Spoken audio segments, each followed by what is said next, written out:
정부가 과연 앞으로 세금을 덜 거두려고 할까요? 아니면 줄어들고 있는 세금을 다시 늘리려고 할까요? 여러분 안녕하세요. 롱장입니다. 비가 많이 오는데요. 안전사고 건강 유의하셨으면 좋겠고 또 오랜 연휴 끝에 오랜만에 일하러 나가실 수도 있는데 스트레스랑 또 건강 관리 잘 하셨으면 좋겠습니다. 연휴가 길면 다시 일자리로 갈 때 스트레스가 심하죠. 그리고 또 일이 뭉치는 경우가 있기 때문에 잘 관리를 하지 않으면 또 내 건강 잃어봤자 나만 손해잖아요. 그런 건 억울하기 때문에 관리를 잘 해야 된다고 생각을 합니다. 관리하는 것도 돈 버는 것도 자기 몫이니까요. 오늘은 세금에 대한 기사가 나왔는데요. 앞으로의 시장을 바라볼 때 굉장히 중요한 요소로 작동할 수 있는 것입니다. 그래서 말씀을 드리고 싶어서 영상을 켰고요. 제목은 일단 부동산 세금이 작년 100조를 처음 돌파했던 것입니다. 요거에 대해서 같이 한번 살펴보시죠. 시청하시기 전에 구독하기, 좋아요, 멤버십 부탁드리고요. 제 멤버십은 매주 토요일 라이브를 진행하고 있습니다. 집값 뛰자, 부동산 세금 작년 100조 첫 돌파. 내용은 간략합니다. 세금 많이 거쳤다는 거예요. 취득세도 5조, 4조를 넘어서 5조 넘어서 8조까지 갔었고, 다 몇 배, 3배, 4배씩 증가했습니다. 일단, 우리가 알아야 되는 부분이겠죠. 이건 여러분 이제 와서 할 얘기가 없어요. 정책 실패냐, 정책 성공이냐, 이딴 건 필요 없습니다. 이게 지금 제가 봤을 때 국민의힘 김상훈 의원님께서 말씀을 하셨는데 이게 완전 부동산이 지금 정치판이 되어 있잖아요. 제 의견 한번 말씀드려보죠. 부동산 정책이 실패했다? 실패의 기준이 무엇일까요, 여러분? 이게 제 말을 들어보시면은 이게 부동산 시장이 얼마나 웃긴 건지, 왜 냉정할 수밖에 없는지, 왜 내가 알아서 잘 선택을 해야 되는지 명확하게 나옵니다. 그 무엇보다 냉정한 것이 돈의 세상이에요. 우리 생각해보면 이런 착각을 할 때가 있었어요. 초등학교 때. 초등학교 때 성적 안 나오던 애가 공부 좀만 하면 성적 올라가고, 중학교 때 성적 안 나온 애가 좀만 열심히 하면 또 올라가고, 고등학교 때도 좀만 열심히 하면 올라가고, 하다못해 수능 6개월 전부터 좀 열심히 하면 꼴찌에 있던 친구는 등급이 올라갔어요. 쉽게 얘기해서 내가 노력만 하면 어느 정도 성과가 나온다는 인식이 있는데, 여러분이 30이 넘어서 이런 자유 경쟁, 자본주의 시장에 나오면은 그 누구도 단 한 명도 여러분한테 양보하지 않아요. 양보하는 경우는 대부분 여러분 회사의 어떤 네임밸류를 보고 양보하는 거지 여러분한테 양보하는 경우는 없습니다. 저도 마찬가지예요. 저도 일을 하면서 대기업이랑 거래하는 건이 아직도 남아있는데요.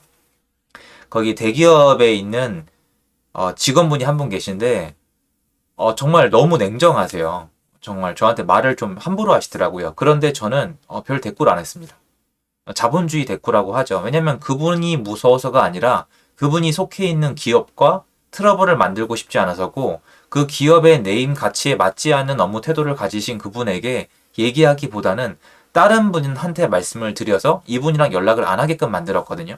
그런 거랑 같단 말이에요. 다시 얘기해서 여러분한테 직접적으로 싸움을 거는 게 아니라 여러분 등 뒤에서 굉장히 많은 일들이 일어나고 모든 결과물은 여러분 월급에 찍힌단 말이에요. 성과가 좋은지 나쁜지 또 클레임이 들어오더라도 직접적으로 하는 게 아니라 돌아서 나한테 스트레스로 돌아온단 말이에요. 어쨌건 간에 아무도 여러분한테 양보를 안 해줘요. 저도 마찬가지고 이 유튜브계도 굉장히 냉정한 곳이에요. 그래서 세상은 냉정하게 돌아가는 게 맞습니다. 좀 따뜻하면 좋겠지만 그렇지가 않더라고요. 그러면 한번 그런 컨셉을 가지고 우리 한번 봐봐요. 문재인 정부의 정책 실패라고 했죠. 이걸 교훈 삼아 부동산 시장 정상화와 과중한 세부담 완화에 나서야 한다고 말했잖아요. 이거는 보는 사람마다 생각이 완전 다를 수가 있고 의원님 말씀이 팩트란 증거가 없어요. 왜냐? 첫 번째, 문재인 정부가 정책을 실패했다고 하는데 그럼 지금 시장은 어떻게 설명하실 거예요? 다시 한번 강조를 드립니다. 지금 시장이 잡혔고 안정화되었고 정부가 컨트롤 중이라면 이건 지금 현 정권이 한 게 결코 아닙니다. 지난 정권이 한 거예요. 맞지 않습니까? 지난 정권에게 좀 더 시간이 있었고 좀 더 강한 드라이브를 걸 수 있었으면 이렇게 가져올 수 있는 거니까 이 모든 베이스먼트는 전 정권이 깐 거예요. 여기 지금 숟가락을 얹으시는 정치인분들이 계신데 전 좀 아니라고 생각을 합니다. 그러면 일단 실패 아니죠. 현 정권이 말씀하시지 않았습니까? 정부가 부동산 가격을 잡았다고 분명히 들었고 분명히 기사 읽었습니다. 그러면 정책 실패가 아니라 문재인 정부의 정책 성공이죠. 시행착오라고 불러야죠. 결과가 결국 성공이니까. 자, 두 번째, 정책 실패라고 했는데 과연 집을 가진 분들에게도 실패였습니까? 그렇게 느끼지 않았을걸요? 수많은 부자가 나왔거든요. 집을 가지지 않은 분들이 분노했고 집을 가지지 않은 분들에게 실패였죠. 또 상대성이기도 하죠. 시간차가 있고 사람차가 있단 말이에요. 그러면 현 정권의 입장에서 부동산 정책의 목표와 성공 기준은 무엇일까요? 지난 정권을 겪고도 여러분들은 이렇게 생각하실 거예요. 부동산 정책의 성공은 부동산 가격의 안정화 또는 하락. 부동산 정책의 실패는 가격 상승이라고 믿으시겠지만 저는 결코 그렇게 말씀드린 적도 없고 그렇게 생각하지도 않고 앞으로의 시장에 나올 정책들도 결코 그것을 기준으로 하지 않을 거라고 생각을 합니다. 왜냐? 부동산 시장이 어떻게 돌아갔든 간에 정부는 표를 받아갔고 정부는 돈을 많이 벌었습니다. 실패라고요? 나쁘다고요? 정의가 아니라고요? 누가 처벌을 받았고 누가 손해를 받고 누가 이득을 보고 누가 돈을 벌었나요? 집을 가진 분들 돈 좀 벌었습니다. 물론 지금은 힘들겠지만 돈 번 분들 주변에 아주 많아요. 세입자분들 아쉬운 상황의 연속이죠. 집을 잘못 판 분들 생병이 났겠죠. 자, 그런데 이 모든 걸 제끼고 두 곳은 룰루랄라 굉장히 장밋빛 코스를 걸어왔습니다. 정부와 은행입니다. 최대 실적을 올렸고 정권을 유지시켰고 물론 바뀌긴 했습니다만 이거는 좀 다른 얘기겠죠. 그리고 돈도 많이 걷어갔습니다. 다시 얘기해서 정권은 나쁠 게 없단 말이에요. 그러면 어쨌건 간에 부동산이 올라가면서 그 과실을 정부도 같이 누린 거예요. 맞지 않습니까? 이거는 정부의 어떤 방향성을 나타내 주는 거예요.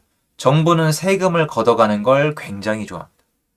이거는 모든 어떤 책, 로버트 기요사키가 쓴 부자 아빠 가난한 아빠에도 거기서 부자 아빠가 얘기합니다. 정부는 거대해지길 원한다. 더 많은 세금을 징수하기를 원한다. 그럼 당연한 거예요.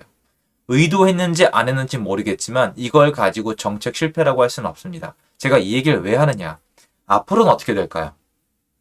그러니까 문재인 정부의 정책 실패 때문에 하필 세금이 갑자기 몇십 조가 더 거쳤어요. 예를 들어서 맞잖아요. 여기 지금 팩트니까 그냥 하필 어쩌다 보니까 세수가 갑자기 몇십조 원이 국가에 더 들어왔습니다. 덕분에 국회의원분들은 더 큰 힘을 얻었죠. 모든 힘의 근원이기도 하니까요. 실패한 덕분에. 그럼 앞으로 성공하면은 세금을 포기하는 건가요? 앞으로 세금 목표가 한 30조 원인가요, 이거? 40조 원? 어떻게 되는데요? 정부가 과연 앞으로 세금을 덜 거들라고 할까요? 아니면 줄어들고 있는 세금을 다시 늘리려고 할까요? 이 여러분 생각을 해보셔야 된다고 저는 생각을 해요. 앞으로 정부의 방침이 본인들이 걷고 있던 세금을 유지하거나 더 올리려고 할까요? 고의적으로 세금을 포기하고 내리려고 할까요? 요거는 전 정말 생각해 볼 필요가 있다고 생각을 합니다. 정치적으로 굉장히 지금 예민할 때예요. 대선 끝나고 더 예민해졌고 지방선거 끝난 다음에 지금 칼날을 세우고 있습니다. 외교 참사네 아니네 이 단원에 저 단원에 별의별 얘기가 다 나오고 있고 이벤트마다 뒤에 참사가 붙고 있습니다. 참사 그런 거 아니잖아요. 그런데 과연 정부가 기존에 걷던 돈보다 덜 걷어서 본인들의 힘을 낮추고 방향을 바꿀까요? 역대 정부 중에서 기존보다 세금을 덜 걷고 싶어하는 정부가 있었나요? 해외는 있었나요? 모든 정부는 커지고 싶어요.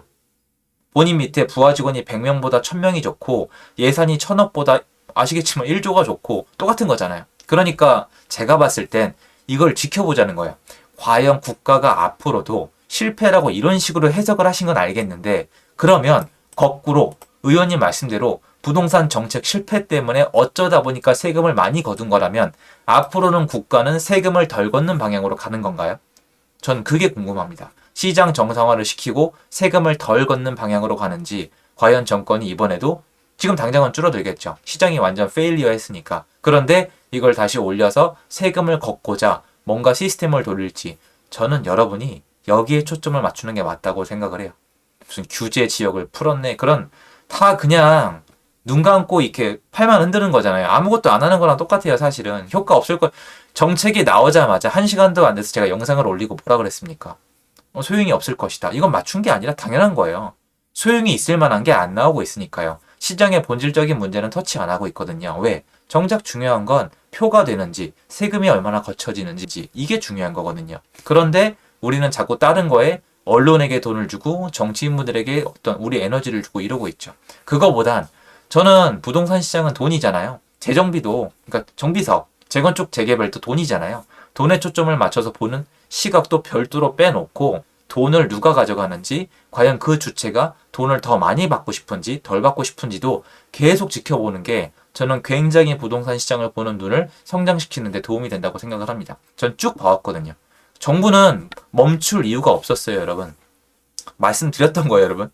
지난 5년 동안에 정부가 규제를 멈출 이유도 없고 시장이 지금 실패하고 있는 것도 아니고 정권한테 나쁜 것도 아니라고 쭉 말씀을 드렸죠. 표가 흔들리지 않는 이상. 왜냐면 대통령이랑 해당 당의 지지율이 흔들리질 않았었거든요. 흔들리기 시작할 때부터 이제 완전 터닝을 하시더라고요. 막판에. 그러니까 어차피 정치는 정치고 경제는 경제고 시장은 시장이고 이렇게 보는 게 저는 제일 영향가가 있다고 생각을 합니다. 요 세금 관련된 얘기, 정부 예산 얘기는 나오는 대로 계속 팔로우하도록 하겠습니다. 좋은 하루 되시고요. 시청해주셔서 감사합니다.